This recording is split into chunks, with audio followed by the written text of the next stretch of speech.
मित्रों, भारत देश विचित्रताओं का देश है। यहाँ पर एक सामान्य इंसान से लेकर बड़े बड़े व्यापारी भी ज्योतिष के सहारे आगे बढ़ते हैं।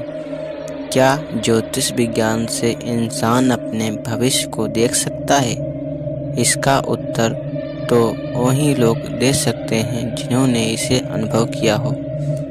हम जिस चीज़ को अनुभव नहीं करते हैं तब तक वह हमें मिथ्या लगती है।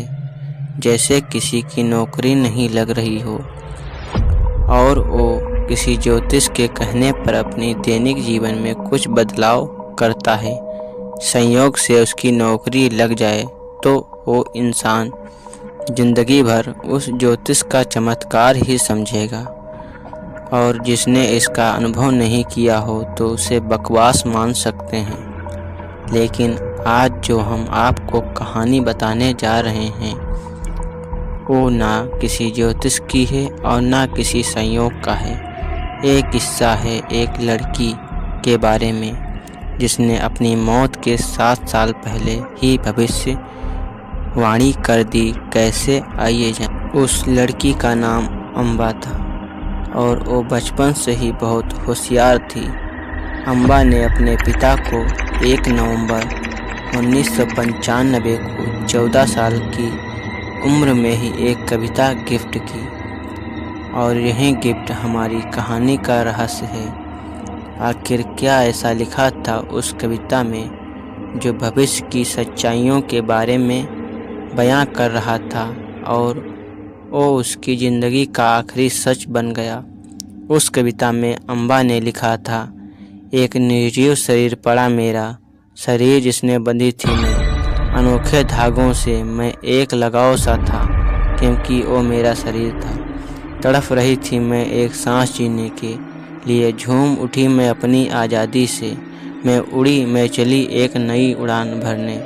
दिल में एक आस थी, एक नज़र देख तो लूँ मेरे, ख़त्म होती ज़िंदगी, मेरा शरीर छलनी होकर पड़ा था, खून में लथपथ यादें, 21 साल की विदाई इस शरीर की सारे बह गई इसी मन से। लेकिन मैं उठी और उड़ी, पीछे छोड़ अपनों की से शक्तियाँ, मैं उठी और उड़ी मेरे नए घर की ओर। मैं अकेली पर मैं थी खुश, आँखों में लिए सपना नए जहाँ का।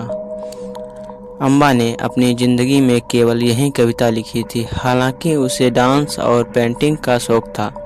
अम्बा अपने पापा और अपनी एक सहेली सलोनी को अपना सबसे अच्छा फ्रेंड मानती थी। धीरे धीरे अम्बा 21 साल की हो गई। उसके पिताजी उसकी वही कविता के बारे में सोचकर हमेशा फिक्र करते रहते थे। एक दिन सलोनी देर रात घर नहीं पहुंची तो उसके पिताजी बहुत घबरा गए, लेकिन कहते हैं कि होनी को कौन टाल सकता है। 19 नवंबर सन 2001 को अम्बा की ज़िंदगी में वही मोड़ आ गया। उसके हाथों से लिखी वही कविता, वही आखिरी सच, उसकी गाड़ी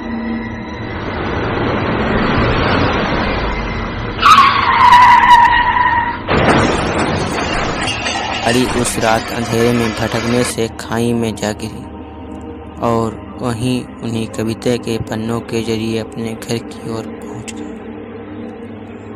उसके पिता को फ़ोन के जरिए अम्बा की मौत की खबर मिली और जिसका उन्हें डर था वही मंजर उनके सामने था। उसके पिताजी से मीडिया वालों ने इस बारे में पूछा तो उन्होंने सारा सच बताया और कहा, मैं एक दिन उसके नए घर में जाकर उसके साथ कुछ पल बिताऊंगा। कविता लिखते वक्त क्या अम्बा जानती थी कि वो मरने वाली है, या किसी ताकत ने उसका हाथ पकड़कर उसकी मृत्यु की तारीख लिख दी थी? इस तरह के सवालों के आगे कोई विज्ञान या लॉजिक काम नहीं करता है। हम ये मानने पर मजबूर हो जाते हैं कि कोई ताकत, कोई शक्ति है जो हमसे ज़्यादा जानती है और वो बराबर हमें चेतावनी देती है। बस हम उन्हीं इशारों को समझ नहीं पाते हैं।